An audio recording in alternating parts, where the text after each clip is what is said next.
Joël et Timothée Kabasele, un couple oint par Jésus-Christ pour propager la bonne nouvelle de l'évangile aux perdus et édifier les saints. L'apôtre Timothée et la prophétesse et docteur Joël Gloria Kabasele ont reçu la mission de démontrer la puissance divine par des signes, des prodiges et des miracles de Jésus-Christ au travers la prédication de la croix et l'enseignement de la foi. Les 12 caractéristiques de l'aigle. L'aigle, c'est un animal assez particulier. Un animal particulier, un animal puissant. Je dirais même, j'ajouterais que c'est un animal glorieux. Il est parmi les oiseaux, mais il ne vit pas comme un oiseau. Il ne se comporte pas comme un oiseau. C'est un animal assez particulier. Il est grand de taille et il pèse beaucoup. Il court plus que certains animaux qui marchent sur le sol. Il peut courir avec ses deux pattes. Mais il vole aussi plus haut que tous les oiseaux. Il vole plus haut que tous les oiseaux du ciel. Il aime la hauteur. Il aime les endroits qui sont dans les hauteurs. Un animal qui a une longévité extraordinaire. L'aigle peut vivre pendant 70 ans. Pendant 70 ans, il peut vivre. Et c'est un animal qui rajeunit. Nous parlerons de son rajeunissement. Parmi ses caractéristiques, nous parlerons aussi de ses rajeunissements assez miraculeux. À 40 ans, lorsqu'il commence à vieillir, lorsque son bec devient crochu, ses ongles se courbent, ses plumes commencent à siffler. Il a du mal à attraper sa proie avec ses ongles qui sont devenus crochus. Et quand il vole vers sa proie, ses plumes sifflent parce que c'est abîmé. Et il ne sait pas surprendre l'animal parce que lui mange la chair. Il mange la chair avec les sangs. Alléluia.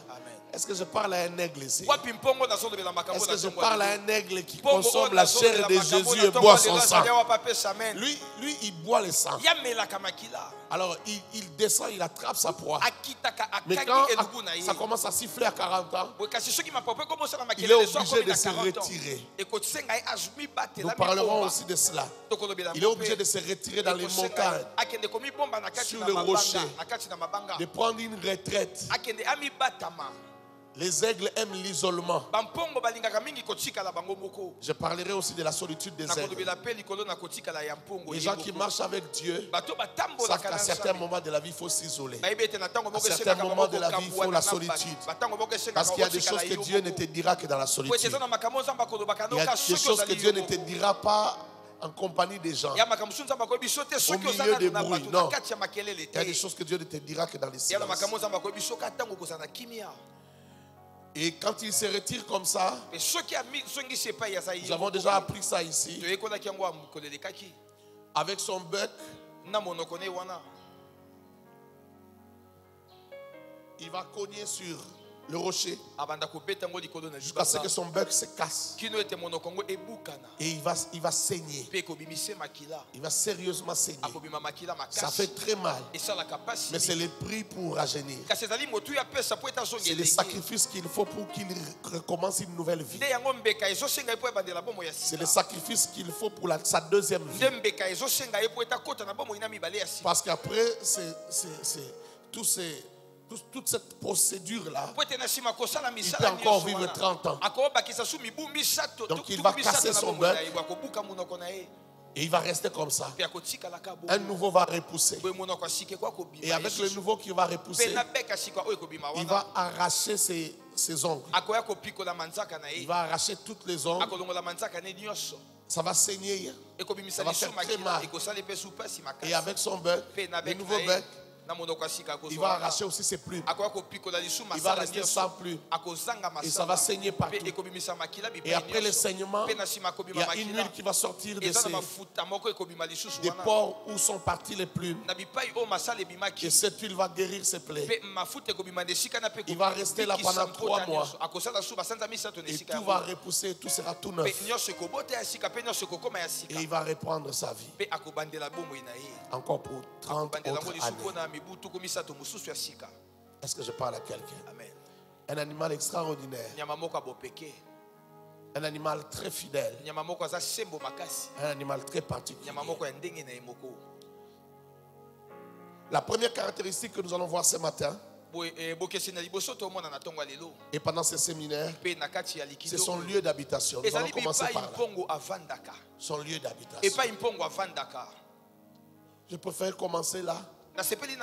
Parce que pour toi aussi, ça doit être la première chose. Où est-ce que tu as mis tes pieds dans la vie?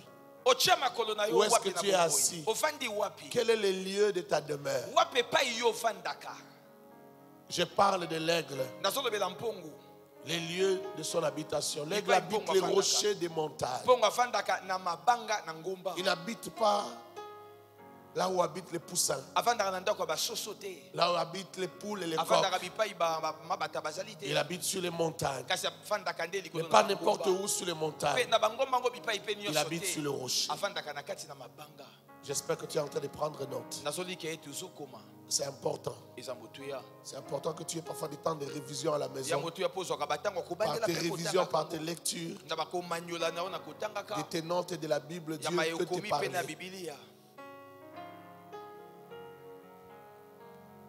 Ces paroles sont esprit et vie. Dieu peut te révéler quelque chose que tu ne vois pas, qui est caché juste dans la méditation de la parole, et tu comprends quelque chose qui se passe dans la maison.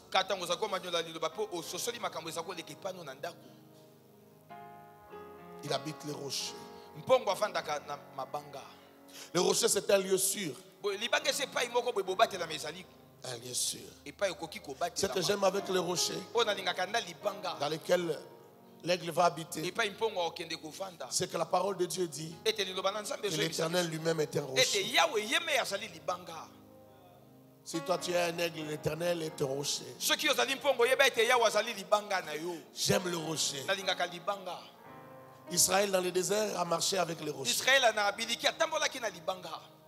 La colonne de feu, la colonne de nuée pouvaient se manifester dans le ciel.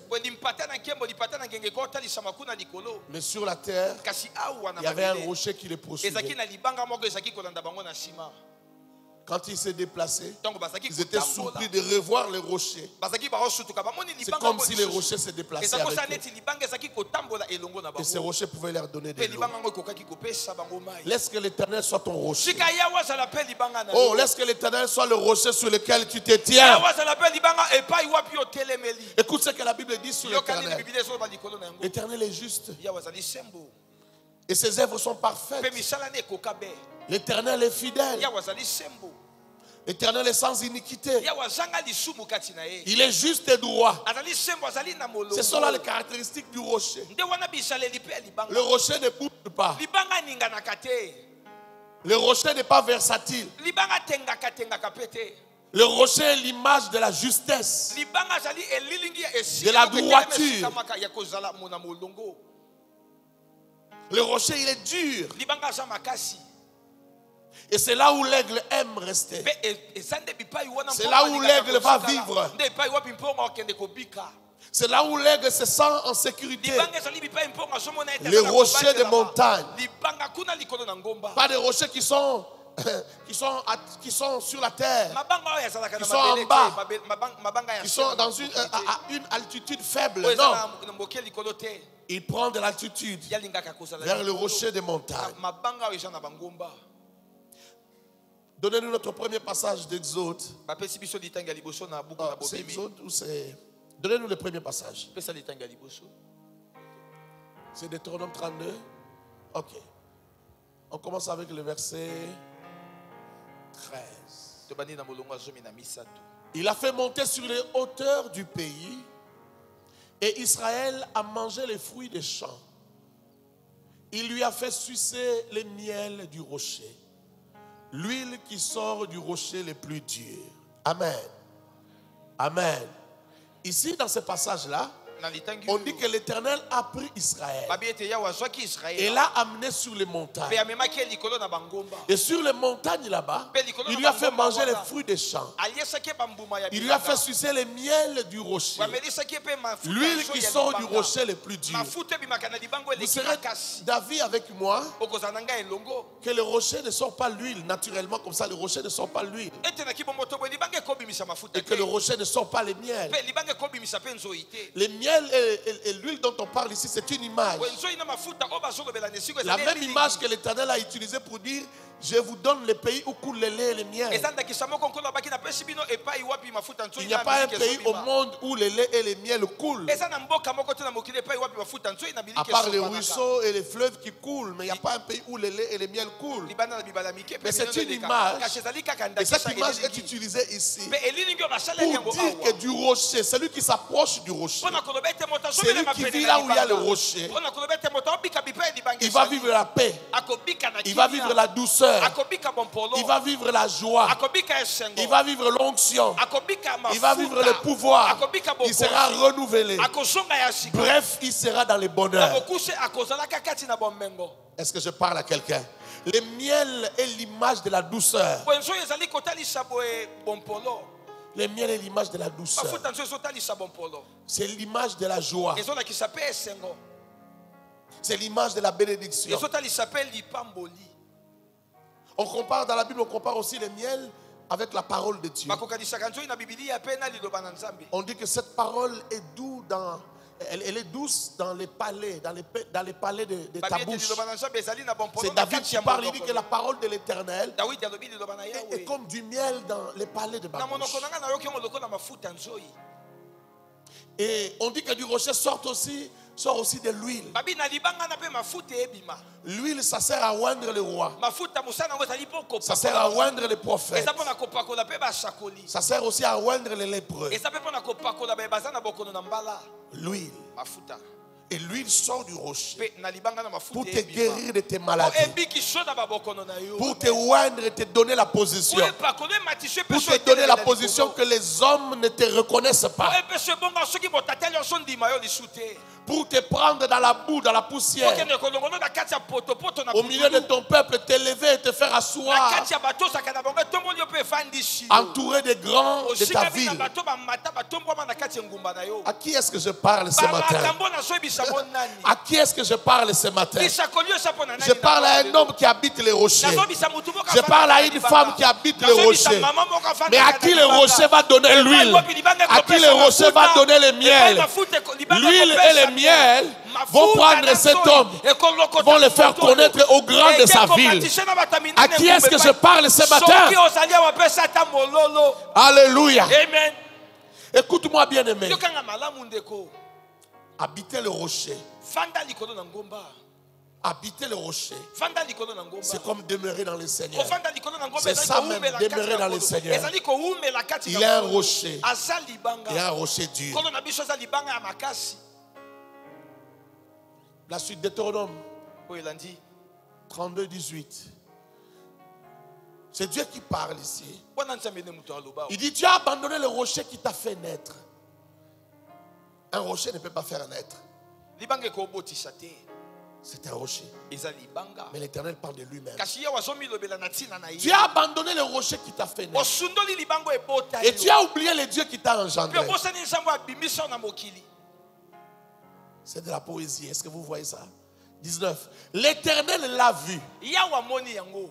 Et il a été irrité, indigné contre ses fils et contre ses filles.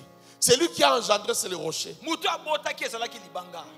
L'Éternel s'est indigné. S'est indigné contre qui? Contre ceux-là qu'il a engendrés. On parle donc de l'Éternel comme rocher. Le verset suivant. 1 Samuel chapitre 2 verset 2. Nul n'est saint comme l'Éternel. Il n'y a point d'autre Dieu que toi. Il n'y a point de rocher comme notre Dieu. Il n'y a pas un rocher qui soit comme notre Dieu. L'Éternel est ton rocher. L'Éternel est le rocher sur lequel tu te tiens. Vous savez, même Jésus, lorsqu'il exhorte Pierre à devenir l'homme à qui il va laisser son église, lorsqu'il donne une formation particulière à Pierre, il commence par changer son nom. Il s'appelait Simon. Simon, fils de Jonas. Simon qui est le roseau. Comme le kekele. Le kekele, ce n'est pas un arbre qui est droit. C'est un arbre qui se balance au gré du vent. C'est ça Simon. C'est ça Simon. Mais il change le nom. Parce que même le nom peut parler. À chaque fois qu'on t'appelle, les noms prophétisent sur toi. À chaque fois qu'on t'appelle, les noms prophétisent sur toi. À chaque fois qu'on cite ton nom, c'est une prophétie sur toi. Alors il a dit, tu ne seras plus Simon. Tu seras plus Simon. Mais voici ce que tu vas devenir. Tu vas devenir Céphas. Céphas. Céphas qui veut dire le roc. Qui veut dire la pierre, le rocher. Tu vas devenir stable. Tu vas devenir un homme stable. Et la prophétie s'est accomplie après la résurrection de Christ. Avant la résurrection, malgré on l'avait changé de nom, mais il était toujours vacillant. Il a renié Christ 3 fois. Et en reniant, il a juré, il a fait des imprécations. Mais lorsque le Seigneur est revenu à la vie, il lui a parlé. Il lui a dit, Pierre, m'aimes-tu? Il lui a posé la question 3 fois. Et la Bible dit que la 3e fois, il était triste. Il a été saisi par ses paroles. Il a dit, Seigneur, toi tu le sais. Toi tu le sais. Il a dit, toi quand tu seras affermi, quand toi tu seras affermi aussi tes frères. Fortifie tes frères. Affermis-les. Et Pierre est devenu dur. Il a commencé à vivre son statut de roc. Il a commencé à se comporter comme un roc. Il n'a plus fui la mort. Devant la mort, il n'a pas fui. Et il était prêt à donner sa vie pour ses frères. Il était prêt à donner sa vie pour tous ceux qui entendront parler de l'évangile. Il était prêt à mourir. Et pour lui, c'était un plaisir de mourir pour celui qui est mort pour lui. Et le jour qu'on devait les tuer, les traditions disent, ils disent que Pierre a dit, je suis prêt à mourir pour mon Christ. Mais seulement je ne suis pas digne de mourir la tête en haut comme lui. Renversez-moi la tête en bas. Renversez ma croix à moi. Parce que moi je ne suis pas digne. Et il est mort comme ça. Fier de mourir pour Christ. Le roc. Je parle à quelqu'un, je dis le roc. L'Éternel est ton rocher. L'Éternel est juste. L'Éternel est stable. Il n'y a point d'iniquité en lui. La Bible dit qu'il n'y a ni changement ni ombre de variation en lui. En lui, il n'y a pas de variation, il n'y a pas de changement. Quand il dit oui, oui, c'est oui. Quand il dit non, non, c'est non. Quand il dit il le fera, il le fera. Quand il dit il accomplira, il accomplira. Quand il te fait une promesse, cette promesse s'accomplira. Quand il te fait une promesse, ce qu'il a dit va arriver. Il a la force, il a la capacité de faire ce qu'il promet. Aucun homme ne peut changer sa décision. Quand il a fermé, c'est fermé. Quand il a fermé, ça reste fermé. Quand il a ouvert, ça reste ouvert. Personne ne peut fermer ce qu'il a ouvert. Personne ne peut ouvrir ce qu'il a fermé. J'aimerais dire à quelqu'un, tu as un rocher. Je dis à quelqu'un, tu as un rocher. N'aie pas peur de la sorcellerie. N'aie pas peur des hommes. N'aie pas peur de ce que les gens disent. Les hommes changeront d'avis. Les hommes, ils changent toujours. Lorsqu'ils verront la gloire de Dieu, ils changeront d'avis. Même si on te critique, même si on se moque de toi, ce n'est pas un problème. N'oublie jamais que les hommes changent d'avis. Tu as un rocher. Non, non, tu ne m'as pas entendu. J'ai dit tu as un rocher. J'ai dit tu as un rocher. Où que tu ailles, il sera avec toi. Parmi les premières choses que Dieu m'a dit, lorsque je lui ai donné ma vie, il m'a dit partout où tu seras, je serai avec toi. Partout où tu seras, je serai avec toi.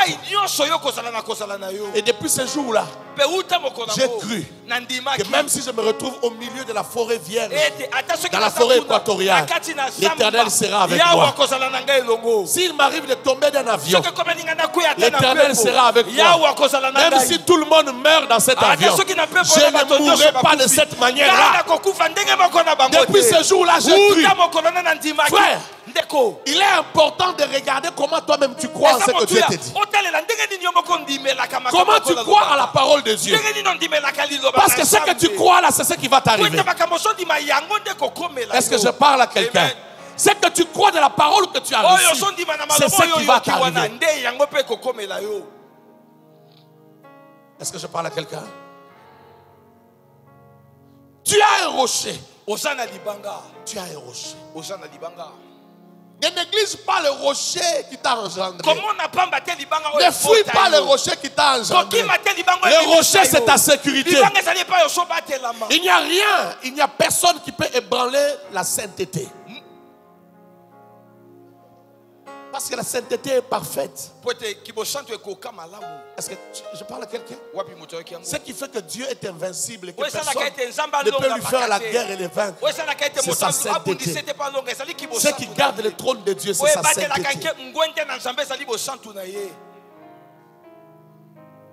C'est la caractéristique du rocher.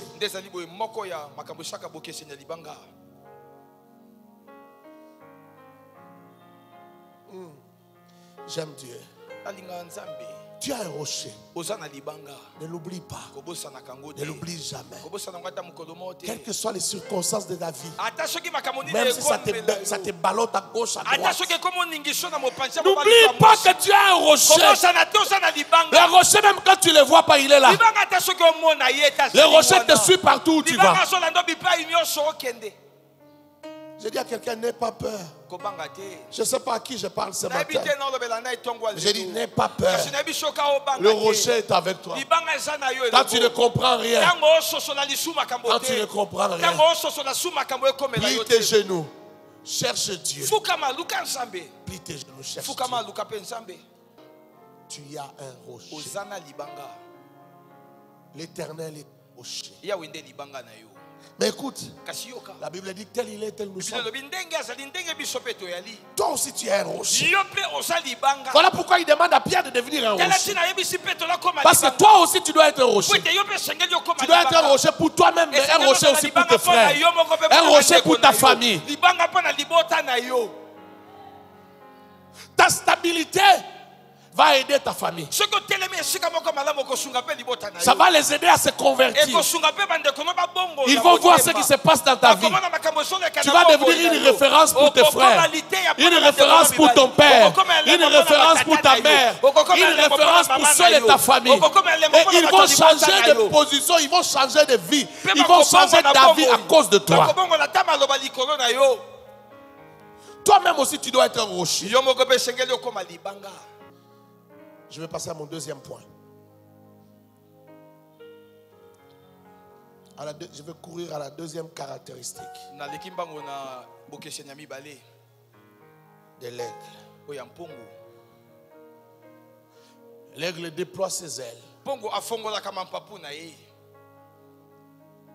et porte ses aiglons sur ses ailes. De quoi il s'agit ici?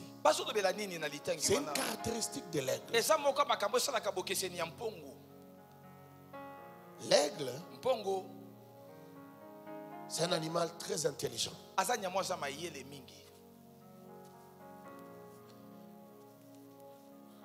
Ici, on parle donc de l'éducation qu'il donne aux aiglons. Lorsqu'il veut apprendre à ses petits comment voler,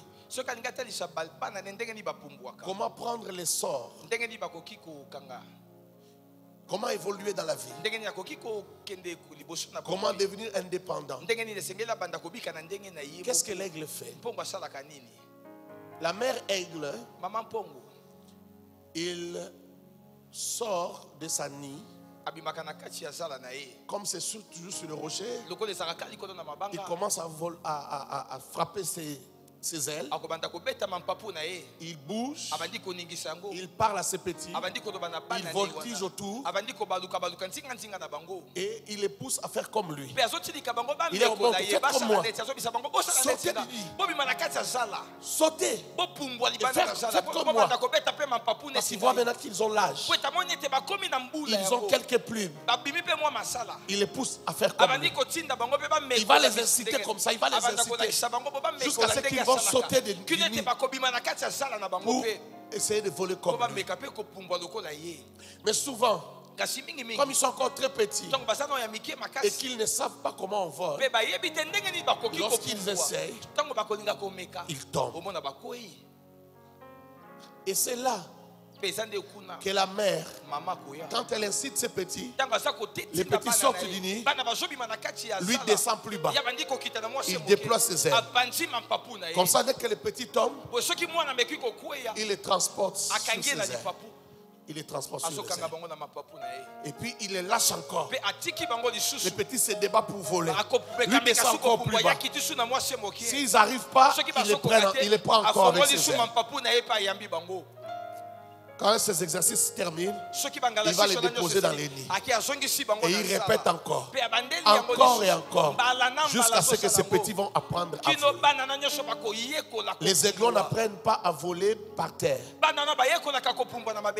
Ils apprennent à voler dans les hauteurs. On leur apprend à voler dans les endroits risqués. C'est-à-dire, c'est risqué. S'ils tombent de là, ils vont aller se cogner et mourir. Mais la mère les exerce là-bas. Oh my God. Ça, c'est une formation d'élite. Alléluia. C'est une formation d'élite. Il y a quelque chose que Dieu m'a appris que je n'oublierai jamais. Un jour, alors que j'avais besoin vraiment de son assistance, j'étais très jeune, je crois que j'avais 18 ans. Et Dieu m'a donné une phrase. J'ai entendu une phrase à moi. La phrase disait ceci: lorsqu'on veut former un commando de l'élite, on ne lui fait pas passer par n'importe quelle formation. On lui fait passer par une formation dure. Je parle au corps d'élite de Dieu qui se trouve en cet endroit. Je parle aux hommes forts que Dieu va utiliser. Je parle aux femmes puissantes que Dieu va utiliser dans le monde. Les hommes et les femmes qui vont marcher avec Dieu, qui vont bouger des contrées dans le monde. Ne te donne pas de la formation difficile par laquelle tu passes. Comment un aiglon, un jeune animal tout petit qui n'a jamais volé, on les laisse comme ça dans les airs à une altitude élevée. Quel risque! Il peut tomber, se casser le crâne. Non, la mère est là. La mère aigle est là. Je parle à quelqu'un, je dis la mère aigle est là. Écoute ce que la Bible dit, on va revenir. Donnez-nous le passage.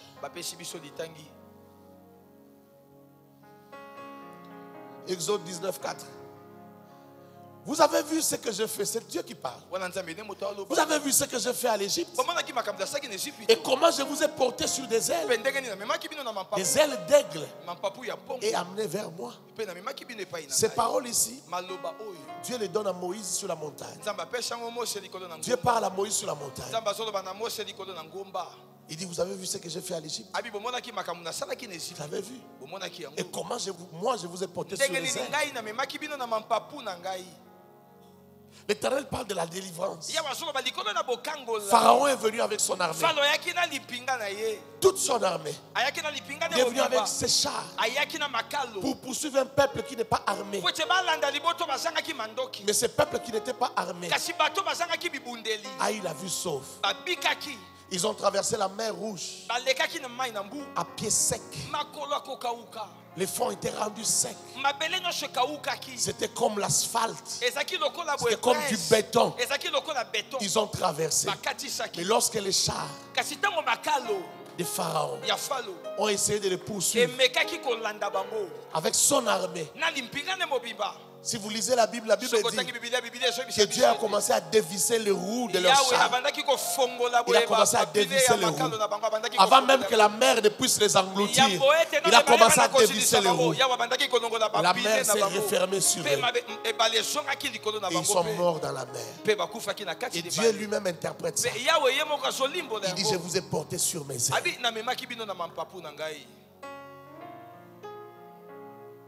Alléluia. Amen. Les ailes de l'aigle.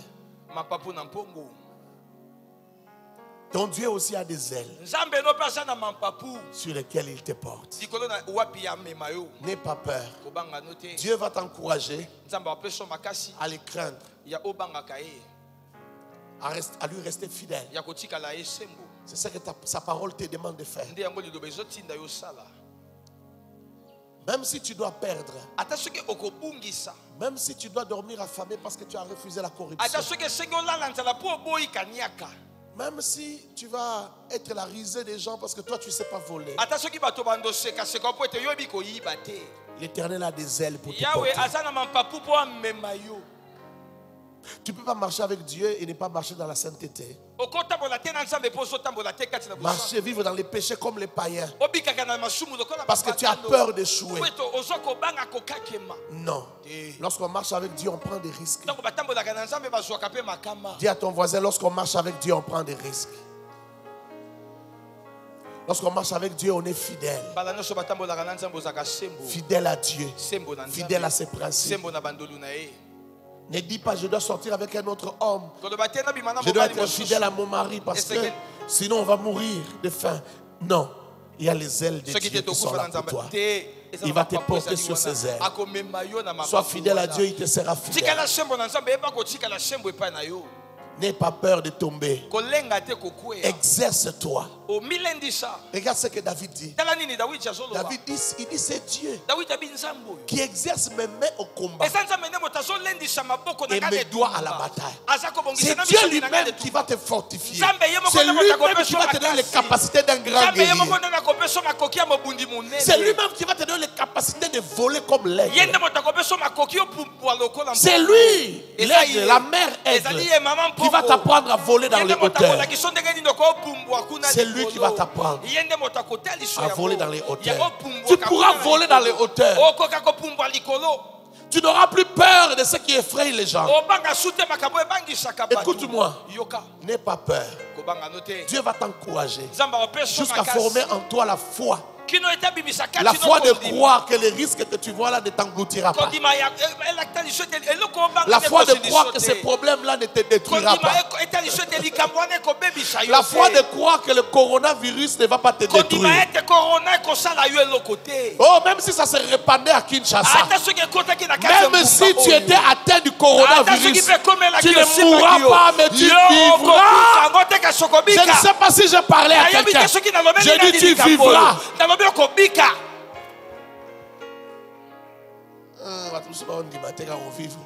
Coronavirus, ça nous bang ça.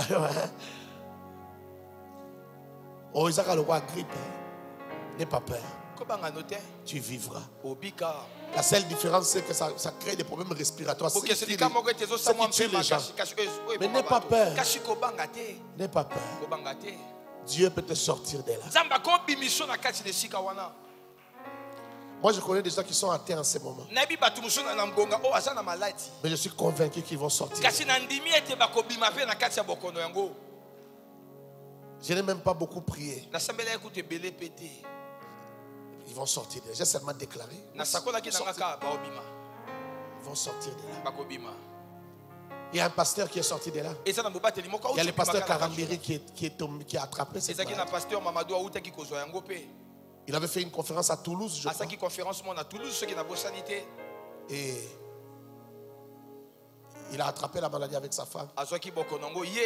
Et presque tout le monde qui était là-bas est tombé malade. Dans des pays différents. C'était à Toulouse. Ceux qui étaient rentrés en Belgique ont ramené la maladie. Mais c'est presque tout le monde qui était dans cette conférence qui est en train de guérir. Lui-même, Mamadou Karambiri est déjà guéri. Sa femme est déjà guérie. Les autres frères qui étaient là-bas sont guéris en ce moment. Ils sont tombés malades pendant quelques jours et puis ils sont guéris. Toi aussi tu seras guéri. Oh my God. Je dis toi aussi tu seras guéri. Écoute-moi, n'aie pas peur. L'Éternel va t'entraîner. Il va t'entraîner sur des zones à risque. Dans des zones à risque, il va t'entraîner. Sache que l'Éternel est avec toi. Sache que l'Éternel te portera. Tu ne tomberas pas. La Bible dit, je t'enverrai mes anges. Ils verront à ce que ton pied ne chancelle. Ils verront sur ton pied. Ton pied ne chancellera pas. N'aie pas peur. N'aie pas peur. Il te portera. Là où tu ne sais pas voler, lui-même te portera. Il te portera sur ses ailes. Vous savez, l'entraînement des aiglons, c'est exactement ce que nous vivrons dans la marche avec Dieu. Nous apprenons, nous avançons avec Dieu, nous apprenons. Aujourd'hui, tu manques de la fermeté devant telle situation. Mais l'Éternel continue à te former et à te forger.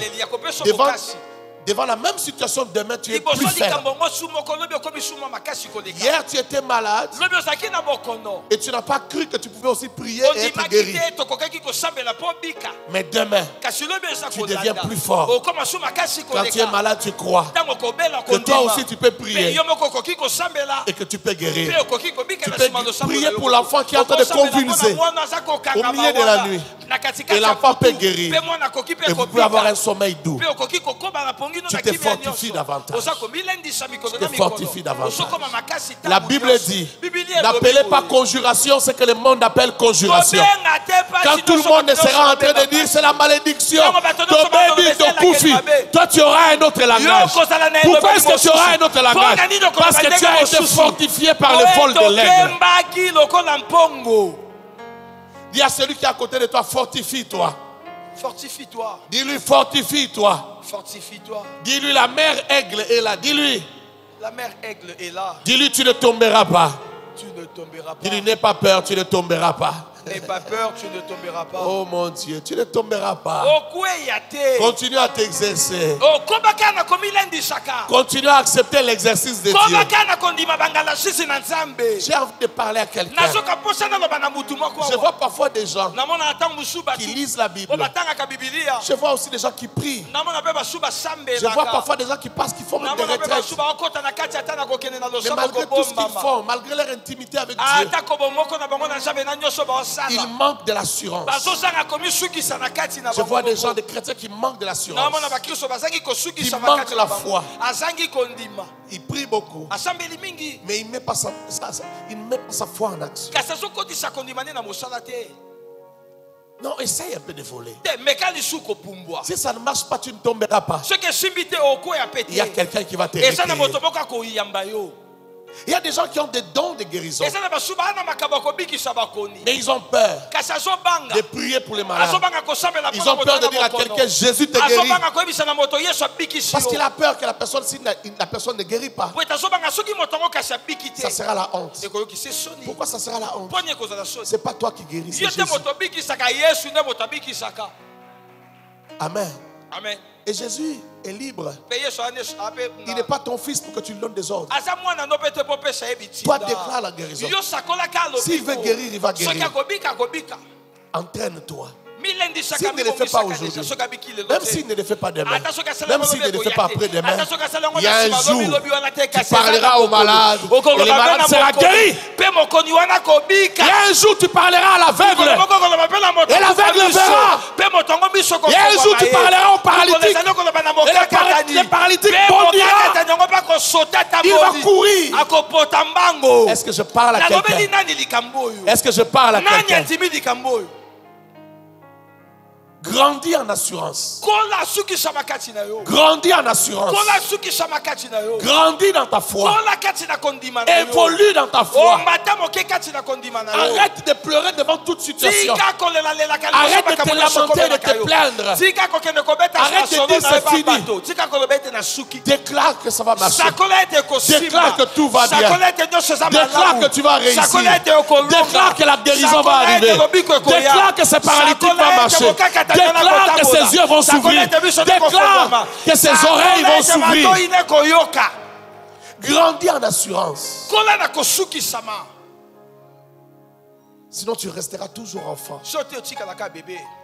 Tu peux beaucoup prier mais tu restes enfant.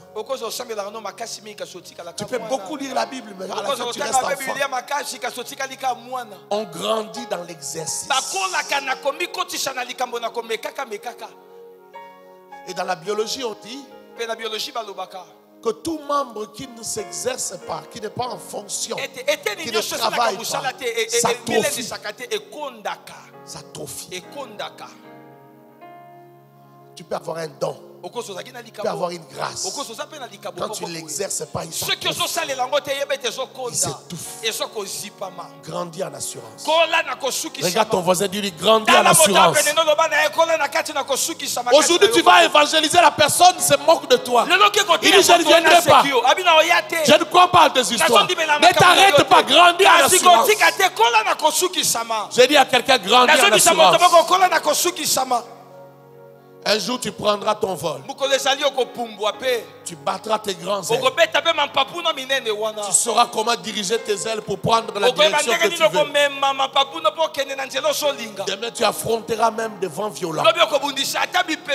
Parmi les caractéristiques de l'aigle, c'est que l'aigle ne fuit jamais les tempêtes. Il ne fuit pas les ouragans. Quand il y a un ouragan, il va entrer à l'intérieur, à l'épicentre même de l'ouragan. Et c'est là qu'il aime voler. Il a des ailes grandes. Il a des ailes déployées. Il peut aller même à contre-courant. Il peut supporter ces vents. Les glands qui tombent là, c'est ce qu'il va devenir. Je ne sais pas si je parlais à quelqu'un, mon Dieu. J'ai dit les glands qui tombent là, qui essayent de voler et qui tombent, et que sa mère récupère avec ses ailes. J'ai dit cet aiglon là, demain il va prendre de l'assurance. Demain il va devenir fort. Demain il va voler. Il va affronter les ouragans et les tempêtes. Les tempêtes ne lui feront rien. Les ouragans ne lui feront rien. Les ouragans transportent des maisons, brisent des maisons. Si un ouragan frappe ici, des maisons vont tomber. Des stations ici, des mobiles, des mobilos, des engins, ces choses-là vont tomber. Mais l'aigle, lui, il fonce vers le centre de l'ouragan et il affronte cela. C'est ce que tu deviendras. J'ai dit à quelqu'un, c'est ce que tu deviendras. C'est ta vocation. Tu es appelé à grandir. Tu es appelé à affronter cela. Tu sais, même quand il y aura des situations difficiles dans ta famille, tu ne réagiras pas comme tout le monde. Tu réagiras différemment. Parce que tu es un aigle. Aujourd'hui, aiglon, demain tu auras des ailes déployées. Tu sais naviguer dans la tempête. Tu ne perdras pas espoir. Même si une personne qui t'est chère est à l'agonie, tu vas continuer à croire. Tu vas continuer à déclarer la guérison. Et même s'il arrive que la personne meurt, ton cœur sera toujours rempli d'espérance. Parce que tu es un aigle qui vole au milieu des ouragans. Aujourd'hui tu es aiglon. Demain tu voleras comme un aigle. Demain tu voleras comme un aigle. Exerce-toi. Ne fouille pas l'exercice. N'aie pas honte de tomber. Accepte de tomber. Accepte d'échouer. Un jour Pierre a vu Jésus marchant sur la mer. Tout le monde a commencé à crier fantôme, fantôme. Alors le Seigneur a dit c'est moi. Ce n'est pas un fantôme. Alors Pierre lui dit si c'est toi Seigneur, ordonne que moi aussi je marche sur la mer. Ça c'est l'aiglon. Il est encore faible. Mais il croit. Et il aime l'exercice. Il veut faire les pas. Il met les pas. Il sent du béton. Deuxième pas, il sent du béton. Il commence à avancer, il sent du béton. Après il se souvient que lui-même est un pécheur patenté. Comment moi un pécheur patenté? Je peux croire qu'on peut marcher sur la mer. Ça c'est la mer. Et ça c'est le vent. Le vent que je sens là, ça peut enfoncer même un navire. Quand il a commencé à réfléchir, la Bible dit qu'il a commencé à s'enfoncer. Comme l'aiglon qui tombe, il a commencé à s'enfoncer. Il a dit Seigneur sauve-moi. Heureusement qu'il s'est rappelé que la mère aigle était là. La Bible dit que l'Éternel, Jésus avança et l'éteint par la mer. Et il est fait sortir. Il n'était pas tombé. Il n'était pas enfoncé, il ne s'était pas enfoncé. Bon, au moins ce jour-là, il avait appris qu'il est possible de marcher sur la mer. Il avait appris cela, qu'il est possible de marcher sur la mer. Tu deviendras un aigle. Aujourd'hui, tu es aiglon, mais tu t'affermiras. Mais tu t'affermiras si tu aimes les exercices. Affronte les dangers. N'aie pas peur du danger. Tu ne tomberas pas. Les ailes de l'aigle mère vont te recueillir. N'aie pas peur. Avance. Avance. Avance. Avance. Prophétise que tu achèteras une nouvelle maison cette année. Amen. N'aie pas peur. Avance. Avance. N'aie pas peur. Avance. Prophétise que tu enfanteras cette année. N'aie pas peur, avance. Prophétise que ton frère, ta soeur aura des enfants cette année. Avance. N'aie pas peur, n'aie pas peur. N'aie pas peur. Défie les sorciers de ta famille. N'aie pas peur. Tu ne mourras pas. N'aie pas peur. Je dis à quelqu'un, n'aie pas peur. N'aie pas peur. Déclare et décrète que quelque chose va arriver dans ta famille. Cette année, quelque chose va se passer. N'aie pas peur. Tu ne t'écraseras pas sur un rocher. Les ailes de l'aigle vont te recueillir. Est-ce que je parle à quelqu'un ce matin? Est-ce que je parle à quelqu'un ce matin? N'aie pas peur, n'aie pas peur. Les ailes de l'aigle te recueilleront. Comporte-toi comme un aiglon. Si tu ne te comportes pas comme un aiglon, tu ne deviendras jamais un aigle.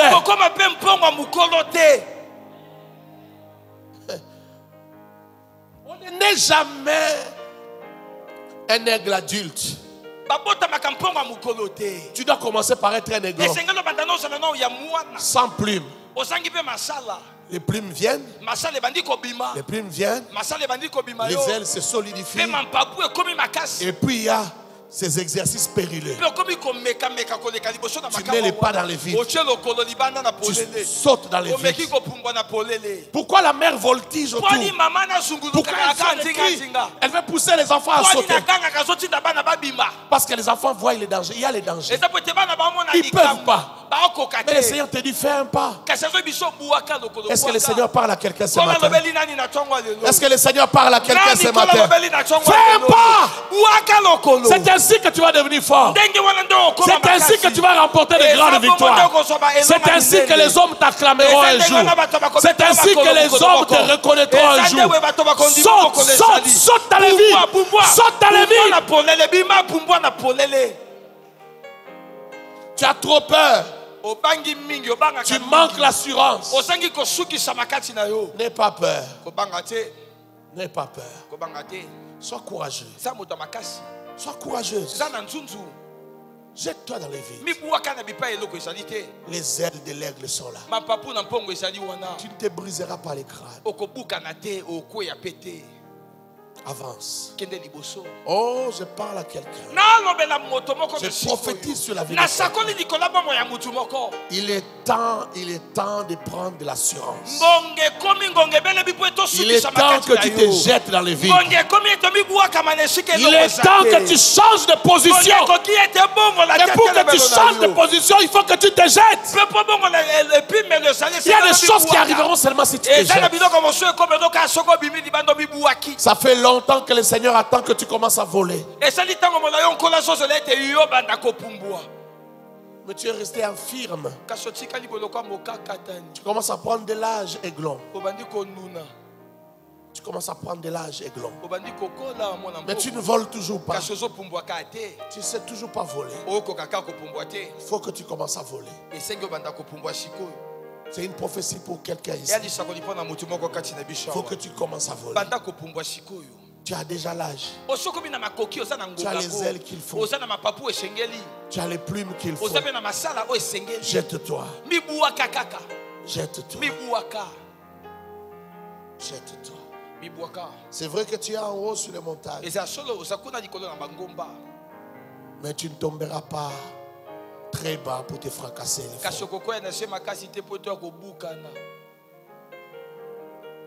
La parole de Dieu compare Dieu à l'aigle qui est attentif. Attentif à ses petits, à ses enfants. Il veille sur eux. Deutéronome chapitre 32 verset 11. Deutéronome 32, 11. La Bible dit, il s'est montré pareil à l'aigle qui réveille sa couvée, voltige sur ses petits, déploie ses ailes, les prend et les porte sur ses plumes. Il aime ses enfants. Il ne te laissera pas te détruire. Quoi qu'il arrive, fais-lui confiance. Je te parle et le Seigneur te parle. Fais-lui confiance. Quoi qu'il arrive, fais-lui confiance. Les pleurs, les souffrances ne veulent pas dire que tu as échoué. Ne veulent pas dire que c'est terminé. C'est l'exercice pour apprendre à voler. Tu fais partie du corps d'élite. Tu dois passer par une formation dure pour que tu deviennes un vaillant combattant. Pour que tu ne recules pas devant des situations difficiles. Regarde les enfants qu'on n'a jamais grondés quand ils étaient petits. Regarde les enfants qui, quand son papa le gronde un peu, il pisse dans les habits. Et la maman dit, hey, laisse mon fils. Hey, qu'on les laisse. Il faut qu'il s'habitue. Pas qu'il s'habitue jusqu'au point quand même on le gronde, il devient, il est insensible. Ça aussi c'est une maladie. On te gronde, tu es insensible. On te dit tu n'es pas intelligent, ça te fait rien. Non. Mais il faut que l'enfant soit capable d'affronter une personne qui gronde, qui gueule, qui se lève comme un volcan. Parce que dans la vie, il va rencontrer des choses pires que ça. Est-ce que vous comprenez? À l'école, lorsque nous étions à l'école, à l'internat, il y avait des enfants qu'on a déjà chicotés dans la vie. Quand le directeur de discipline tient le chicot, dit toi, tu vas passer 10 fouets. Tu as peur. Donne la main. Mais il y en a d'autres qui pissent.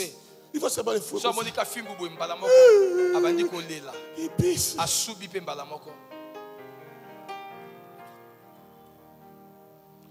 Il y en a même, sans qu'on les tape. Quand les dédés lui posent, même quand il n'a pas enfreint une loi de l'école. Les dédés lui posent seulement la question.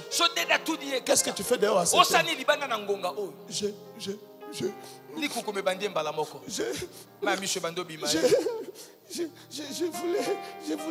Je voulais aller aux toilettes. Mais c'est normal d'aller aux toilettes. Pourquoi tu pleures? Les dédés même s'étonnent. Il dit que ça va rentre au dortoir. Pourquoi il pleure? Juste voir les dédés. Il pleure. C'est parfois comme ça que nous nous comportons. Pour devenir dur, il faut que tu affrontes des situations difficiles. C'est comme ça que Dieu nous fait passer par des situations. Il nous fait passer par les rejets des gens. Pas pour que tu deviennes insensible. Mais ces rejets-là, c'est pour que tu deviennes fort. Que tu aies un esprit fort. Que tu ne trembles plus. Que tu saches affronter n'importe quelle situation de la vie. Tu t'es retrouvé chègue sur la rue. Pendant des jours, tu as mangé, tu t'es promené avec des chègues. Dieu ne t'avait pas abandonné. C'était une école. C'était une école. C'était une école.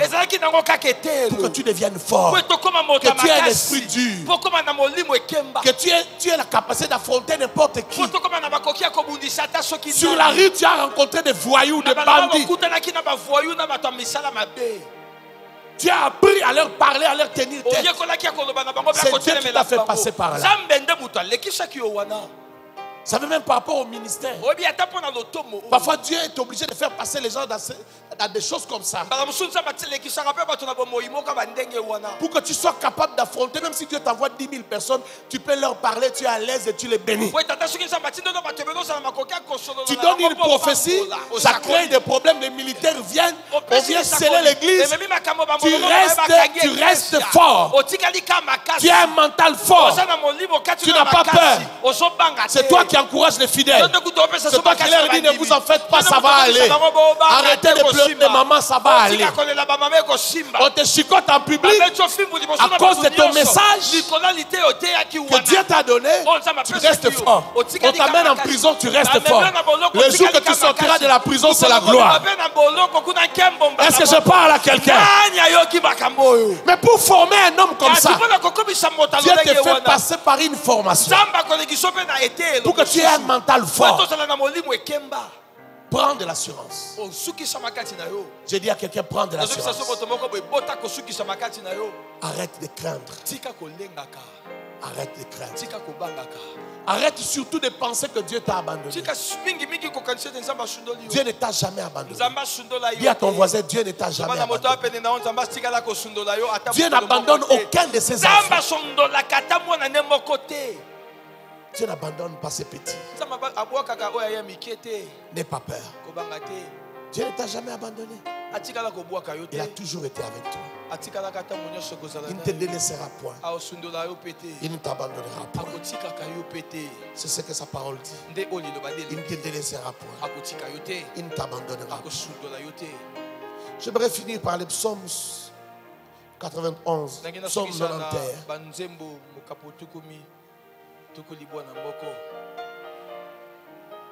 Celui qui demeure sous l'abri du Très-Haut repose à l'ombre du Tout-Puissant. J'aime ce passage. Même si le coronavirus arrive, il est à l'ombre du Tout-Puissant. Amen. Mo ya matindik. Amen. Mo ezanga onction, ezanga vie. J'ai dit même si le coronavirus arrive, toi tu vas demeurer à l'ombre du Tout-Puissant. J'ai dit à l'Éternel mon refuge et ma forteresse. Mon Dieu en qui j'ai je me confie. Car c'est lui qui te délivre du filet de l'oiseleur, de la peste et de ses ravages, du coronavirus et de ses ravages, de Covid-19 et de ses ravages. C'est lui qui te délivre de ça.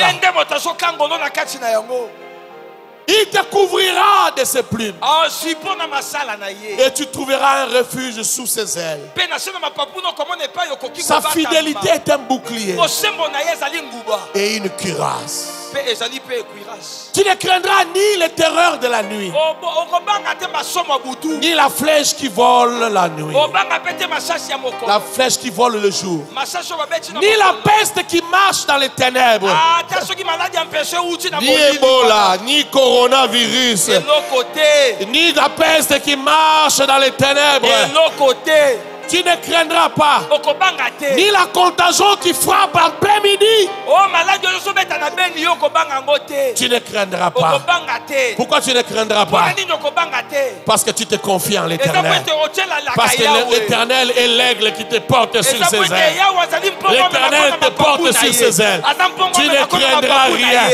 Que 1000 tombent à ton côté, que 10 000 tombent à ta droite, tu ne seras pas à terre. Oh, est-ce que je peux répéter ça? Que 1000 tombent à ton côté, que 10 000 à ta droite, tu ne seras pas à terre. Non, je vais prophétiser encore. Je vais lire encore cette prophétie. Que 1000 tombent à ton côté et 10 000 à ta droite, tu ne seras pas à terre. Cette prophétie est pour qui? Le propriétaire de la prophétie n'a pas encore accepté la prophétie. Je vais répéter la prophétie. Que 1000 tombent à ton côté et 10 000 à ta droite, tu ne seras pas à terre. De tes yeux seulement, tu regarderas et tu verras la rétribution des méchants. Pourquoi? Parce que ça va atteindre les méchants. Tu verras la rétribution des méchants. 9. Car tu es mon refuge, ô Éternel. Tu fais du très haut ta retraite. Le très haut est ta retraite. 10. Enfin, aucun malheur ne t'arrivera. Joël et Timothée Kabasele, un couple oint par Jésus-Christ pour propager la bonne nouvelle de l'évangile aux perdus et édifier les saints. L'apôtre Timothée et la prophétesse et docteur Joël Gloria Kabasele ont reçu la mission de démontrer la puissance divine par des signes, des prodiges et des miracles de Jésus-Christ au travers la prédication de la croix et l'enseignement de la foi.